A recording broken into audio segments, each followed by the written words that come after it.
Ja, jamen denne opgave har primært haft til formål at undersøge Kinas rolle i det internationale system, med henblik på den udvikling, vi har set de senere år med Kinas økonomiske vækst og deres oprustning, deres militære oprustning.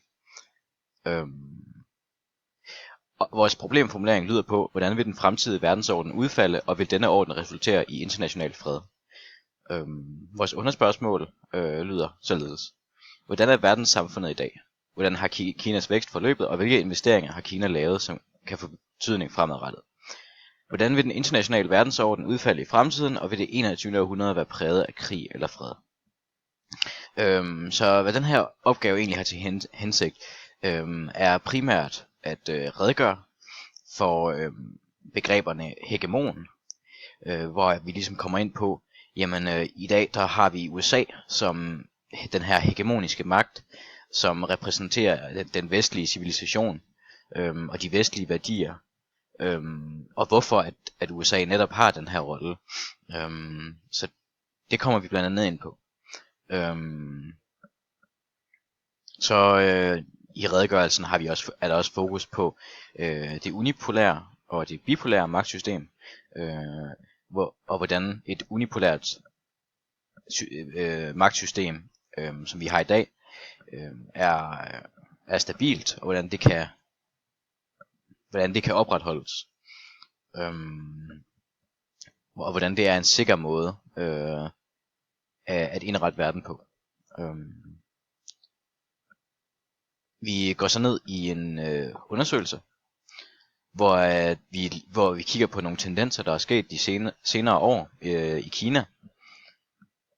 Vi har her stor fokus på den her økonomiske vækst, der er sket i Kina de sidste årti, hvor vi ligesom er vidne til en økonomisk vækst i Kina, der gør, at de opruster militært. De bruger simpelthen flere penge, milliarder dollars, på deres militær. Og det er jo netop grundet, at deres økonomiske vækst er blevet fordoblet med mere de sidste årtier. Så i undersøgelsen der kigger vi meget på de her tendenser, der sker i Kina, den kinesiske udvikling. Og er der nogle tendenser til, at Kina, ja, altså er der en udvikling her, der peger i retning af, at Kina bliver en større og større økonomisk magtfaktor i verden. Vi er kun på et konstaterende niveau. Vi tolker ikke på vores undersøgelse endnu, men vi må bare kunne konstatere, at der er nogle aspekter i Kina, ikke kun den økonomiske udvikling, men også udenrigspolitikken, der peger i retning af, at Kina er ved at overtage en mere dominerende og aggressiv rolle i verden, og de derved får mere indflydelse. Noget af det undersøgelsen også nævner er den kinesiske intervention i de her små periferier under udviklingslande, navnligt afrikanske områder, hvor Kina har haft mange investeringer, og hvor de har rettet deres fokus. Steder, hvor Vesten har trukket sig tilbage, hvilket er meget interessant, noget vi kigger på hernede i vores diskussion. Hvor der er altså nogle ting, der peger i retning af, at Kina begynder at influere meget mere i verden, end de hidtil har gjort. Hvilket primært skyldes deres vækst, og som tillader investeringer i udlandet. Så de fører en meget en udenrigspolitik, der er karakteriseret ved, at de forsøger at sikre sig nogle ressourcemonopoler, blandt andet i Ecuador, hvor at landet har en enorm gæld til Kina, og det udnytter Kina så ved at tvinge Ecuador til ligesom at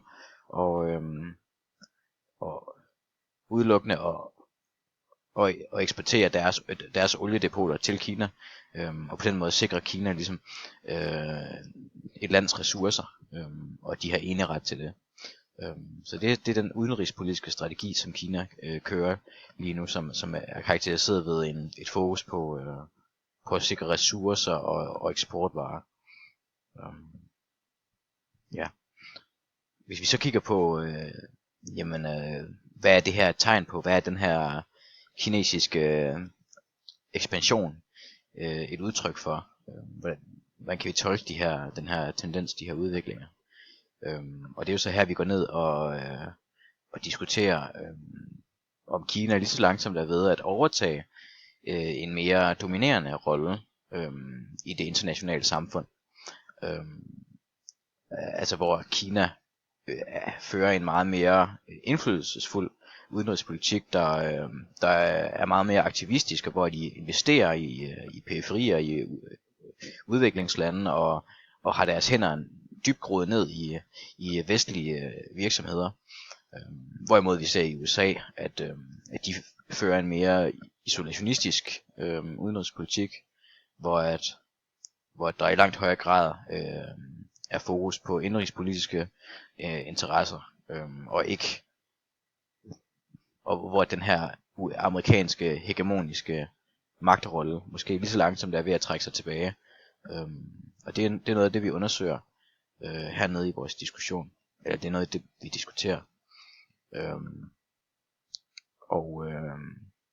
Så vi kan altså se, at den her stigning i BNP, som vi ser i Kina, altså vi er vidne til, det har vi konstateret gennem noget bilagsmateriale, nogle grafer over Kinas vækst og deres investering i militær, deres militære udgifter igennem de seneste år, i takt med at deres vækst er blevet fordoblet.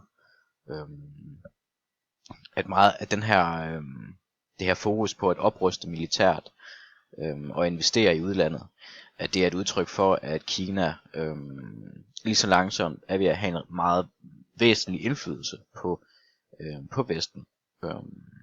En indflydelse, som USA måske førhen har haft i højere grad, men med den her nye Trump-regering måske lige så langsomt kommer til at få mindre af.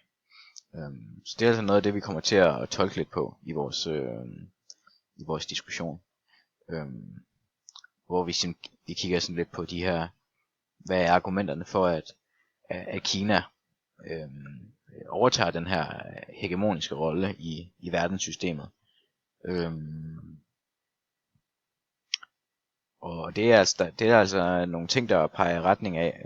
Blandt andet har Kina jo også gjort krav på nogle områder, nogle handelsruter, navnlig de her den her Stillehavs-konflikt, hvor Kina har gået ind og opstillet nogle militære enheder for simpelthen at sikre sig nogle handelsruter gennem Stillehavet. Og det er altså et eksempel på, hvordan Kina fører en geopolitik, der ligesom sikrer, at de har sikret sig nogle handelsruter, der kommer dem til gavn. Det var altså under Obamas regering, at man fra amerikansk side gik ind og forsøgte at inddæmme den her kinesiske meget aggressive udenrigspolitik, hvor man ikke var interesseret i, at Kina ligesom overtog geografiske områder, netop fordi at det ville svække den amerikanske rolle. Men her under Trumps regering, der lader noget til, at man lader det stå til, og måske i højere grad overrækker den her magthegemoniske rolle til Kina. Og det er altså noget meget det, der taler for, at Kina lige så langsomt begynder at overtage den her rolle som repræsentant for en civilisation. Så er der selvfølgelig også mange faktorer, der ligesom går ind og argumenterer imod, at Kina ligesom fortsat vil fortsætte det her mønster. Og det er jo det her åbenlyse argument med, at jamen altså Kina er stadigvæk dybt afhængig af den her amerikanske vestlige konsumisme og forbrug, som Kina jo har finansieret i årevis, og som har sikret den kinesiske vækst.